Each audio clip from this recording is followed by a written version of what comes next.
Today we're going to go over 7 steps on how to shoot a compound bow like a pro. Let's hit it. Step 1, and one of the most overlooked steps in shooting a compound bow, and that's going to be your stance. Right, so you guys are going to be the target, and I'm obviously going to present towards the target. What you don't want to see is a full chest, because then you're going to be shooting forward in very bad form.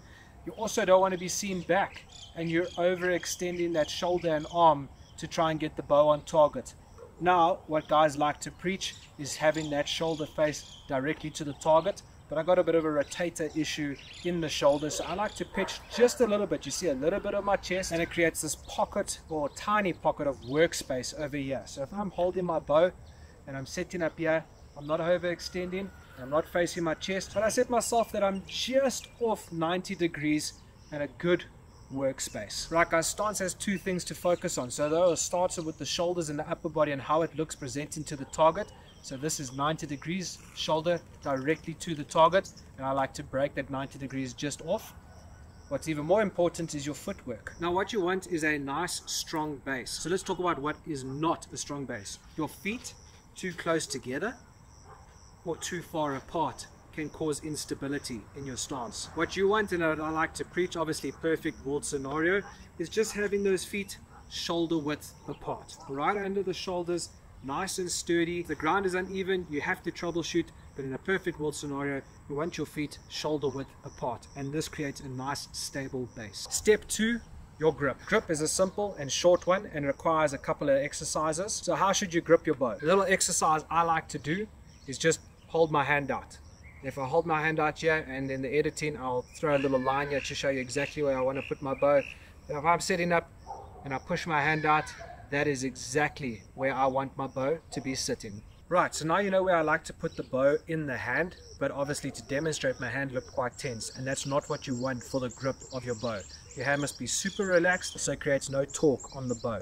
So what you want to see is I get my grip in the same line that I just explained now. And what I like to do is run my index finger down the front of the riser, and then I know it's there. If my finger wraps around, I know the pitch of my hand is wrong, and I'm just wrapping it around like it's a grip of a pistol or something like that. And although this hand's a bit tense now because I'm drawing back, as soon as I'm at full draw and I'm settling into my peep and my anchor points, my hand is relaxed. These fingers are super intense. If someone played with them right now, you'll just be able to tingle with it. And as I pull through the shot, you see nothing in my hand, nothing in my hand. As you can see, there's no tension in that hand, there's no torque, there's no play, super relaxed, right through even after that arrow has left the bow. Step number 3 is going to be drawing the bow. Now this is the most crucial step because this is where everyone gets injured when shooting a compound bow or bows in general. It's the most stressful task in shooting a bow. Let's talk about what we don't want to do first. The 2 most common ways I see people drawing their bows back that they shouldn't do is the following. Number 1 is coming in from high. And what they're trying to do there is use gravity along with their strong side, whether they're left or right-handed shooters, and trying to pull that bow down. Now that may work and it doesn't put too much stress on the body. It's extremely dangerous. If that arrow goes off, you can't control where it's going, and it could put someone else's life in danger. The second way you shouldn't do it, and this is putting your shoulder into compromise, is a low elbow draw. And what I see here is guys digging in deep and trying to draw there, but I've never done it before and I can't draw my bow like that, but it almost always results in either a short-term or long-term shoulder injury. It's putting way too much stress and relying way too much on the muscles itself. I'm no physiotherapist. What you want to get out of a draw is the following. Get your grip in position, get a decent grip on your trigger, so you've got a grip on the bow and a grip on your trigger. And when I draw, I get that elbow nicely in the air. I extend this arm straight, it's not bent, and then I extend both arms at the same time. Bow grip is fully extended, elbow nice and high, and rely on the lat to pull back the bow. I don't like letting down my bow, it hurts my shoulders quite a bit, especially because it's an 80 pounder, so I'm going to just shoot here quickly. Right guys, let's go over that again. I don't want to focus too much on the grip of the trigger because that's going to be my next step, but let's go over that again. Let's insert that arrow. We get the grip of the bow that we just got over on the last step. Get the grip of the bow. We extend this arm out and put in a bit of backward pressure with the trigger so we can push this arm out. I'm going to get my stance is correct. Out, elbow up, rely on that shoulder and lat to pull back the bow. Set into my anchor points and pull through the shot. Right guys, step 4, I'm going to keep it super simple because it's got to do with the trigger, and everyone shoots different triggers, from wrist strap releases to thumb releases to hinges. But with the thumb release, you don't want to be on the fingertips, and you want to be so deep that you're torquing it and it's inconsistent. You want to be between your first and second knuckle, and this distributes that pressure over the whole trigger nice and evenly. Right, the next step, and it's the most crucial once you've aced your stance, your grip, and your draw. It's going to be your anchor points, and what I use to create some kind of consistency, or at least a conscious consistency, is a nose button. Other people have a kisser button, which actually fits in the corner of their lip. Some people have both. Some people have none and just rely on that string touching the nose and coming across the corner of their mouth. Some people don't even use anchor points at all. That string just hovers and somehow they get it right. If it works, it works. I never change a formula that works for someone. But if you are struggling, adopt the anchor point methodology. Right, so let's just go through the steps while we're going to work on those anchor points. Stance is good.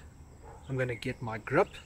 I'm going to draw my bow back correctly, or with as little stress on my body as possible. And now check this anchor point. I know that this is in position, and it's the same position as the last shot and the last shot and the last shot, because that nose button, or that little spiky ball that you see, is touching the tip of my nose. The string is coming across the corner of my mouth, and my trigger is on the corner of my jawline. And as I set up here, get nice and cozy, pull through the shot. And then pop. Getting nice and tired there for holding that bow back for so long. Right guys, let's do that again. Let's show you one more time. Repetition, repetition, repetition. That's what archery is, and that's what shooting a compound bow is. So let's get this bow drawn. Stance is good, grip is good, draw is good. Okay guys, so as I bring this bow to me, nose button is touching the tip of my nose, string is coming across the corner of my mouth, trigger is sitting on the corner of my jaw, pull through the shot. If you're struggling with consistency in your shots on target, especially those further shots, start focusing on those anchor points.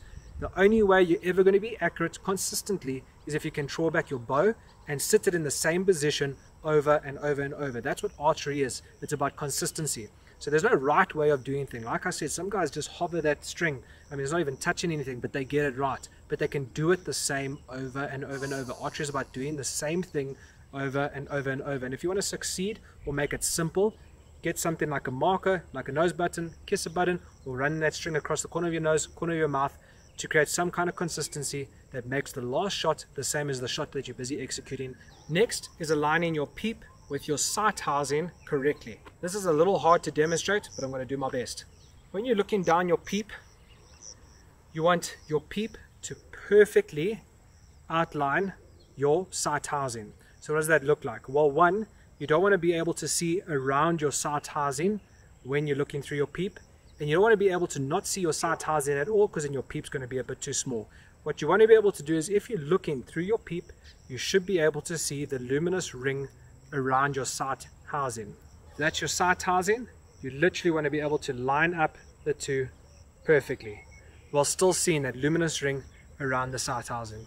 It's super complicated to explain while I'm out here on the range with only two hands, but aligning your peep with your sight and how to shoot with a sight on a compound bow is a video on its own. Last but not least, step number 7, executing through your shot. And so what's executing through the shot? Well, my stance is good, my grip is good, my draw is good, I've got my anchor points, I've aligned the sight and peep nicely, and the last thing I have to do is shoot my arrow. Now, even with the perfect form, that bow is still going to be hovering, that pin is going to go off and on target, and continuing to execute will allow you to be the best archer you can be, and all the pros do it. Draw, anchor point, peep and sight alignment. I've decided I'm ready. I get my thumb on, but now I don't snap the trigger. I pull through. Pull. What I'm doing is I'm slowly putting pressure backwards. I'm not putting pressure physically with my thumb. My thumb has wrapped around it, and applying backward pressure actually what's activating the release. Let's go one more time. Draw, anchor, peep and sight alignment, get a bit of pressure, then execute, execute, execute, execute. Oh, that's carbon on carbon. Never want to shoot this close. But guys, that's 7 tips. If you want to know how to stop trigger punching or how to execute on that trigger a little bit better, check this video above. So if this video helped or it didn't and you've mastered these things already, stay safe, shoot straight, and get out there and hunt. Peace.